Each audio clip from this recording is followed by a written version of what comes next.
Let's discuss the common misconception that Shigeru Miyamoto is the one that ruined Paper Mario. It's no secret Miyamoto is for some reason against original characters and a lack of story and design. But why? What makes a simplified game much more appealing to him? Is he lazy or something?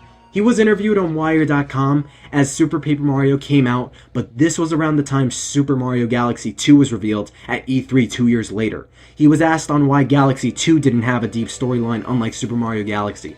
Miyamoto explains he doesn't feel Mario games should come with a deep, overarching story.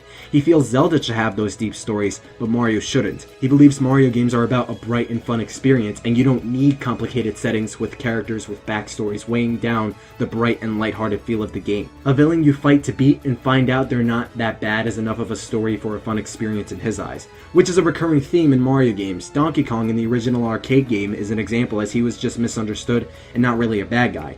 But here's an interesting bit. The assistant director of Super Mario 64, director of Super Mario Sunshine and Super Mario Galaxy, and the producer for Super Mario Odyssey, Yoshiaki Koizumi, disagrees with Miyamoto's beliefs on storytelling. Miyamoto states Koizumi's the type of person who wants to add more story elements in a Mario game. That's how we got Rosalina's backstory and a subtle narrative in Super Mario Galaxy, but Miyamoto was able to stop him with Galaxy 2's storyline. Koizumi was interviewed by Wired.com as well back in 2007, and explained he likes to try and add story elements in Mario and Zelda games, even if Miyamoto says to keep them out. And this isn't the only time Miyamoto tried to take down a story in Mario games either. He even told the team working on New Super Mario Bros. Wii to just throw a cake and let Bowser Jr. and the Koopalings kidnap Peach at the beginning of the game and nothing more. There's another link to a Koizumi interview in that Miyamoto interview on Wired.com, and like I said, check the description for all these citations and information to see for yourself. Growing up in college, Koizumi wanted to be a film director, and getting the opportunity to work at Nintendo in college gave him a goal, which was having a character in a certain kind of world, having him go throughout a series of actions to accomplish something, and creating a dramatic tension throughout that. I won't go too into detail in this interview, that's something I can leave for you guys to read, but let's be clear. They both have different styles and methods creating a game and its story. One style is not wrong. Now, I want to give my 2 cents on this matter. In a few ways, I could somewhat see what Miyamoto's trying to say here. With Mario, you don't necessarily need a concrete story to enjoy his games, as long as the game itself plays and feels fun and great. But I seriously have to disagree with pushing that philosophy onto his workers and games a lot, especially during the Wii U and 3DS era, and even more so to the Paper Mario series. With 3D and 2D Mario games, stories aren't as crucial, but when they're added, they provide a different angle, a different perspective on the whole game. They add more influence and emotion to the game and the player. It can push a player to play the game even more and learn to love and respect it more when it has the character, charm, and personality than the game would have just with being a simple story with various random worlds and levels. That's usually why most games nowadays try to go for that story, those extra slices of life moments, adding those layers to make the game feel more special and more in-depth. And even then, players don't understand the first time, and when they understand years later to see that depth and when it finally shines, that makes the game all the more appreciated and loved. Take this whole Peach and Bowser forced marriage thing in Super Mario Odyssey, and how each world ties into that wedding and the characters as well. That just makes the game itself feel more connected with the characters,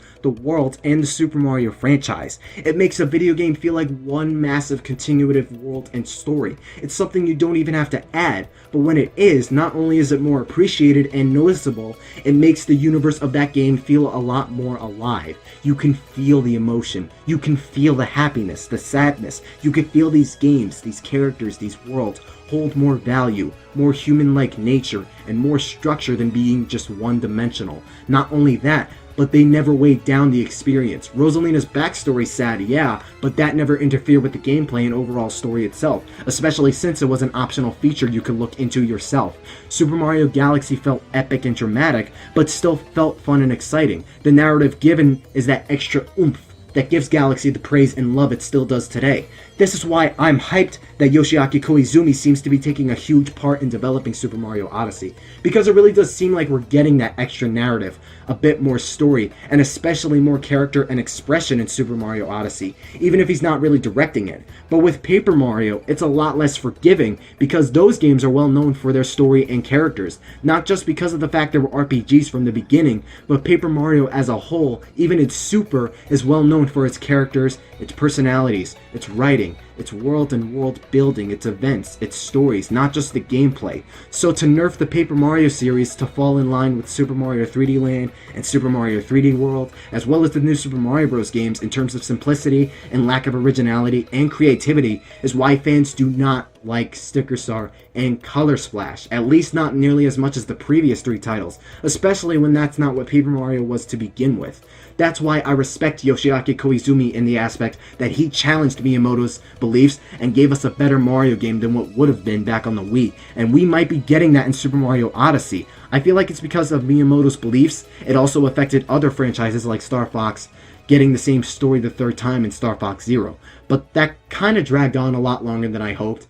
Guess that gives more light on both developers in some Mario games, including Odyssey, so I might break that part into its own video. And that's basically what this video was. For some of you who may be confused, this video you just watched was actually a part of my video I did a month back, where I deconstructed and clarified why Paper Mario changed, how the changes came to be in Super Paper Mario, why it became 2D to 3D, why we got stickers in Paper Mario Sticker Star, why the battle system changed, why they stuck with it in Color Splash, what happened to the development team, etc. I went in depth with how Paper Mario changed the way it did 10 years ago. If you're an avid Paper Mario fan, or even just a regular Mario fan, because I don't just cover Paper Mario stuff in there, it's mostly Paper Mario stuff, but it also has to do with other franchises a little bit as well as Mario, I highly recommend you watch that, because there was a lot of research done in that video.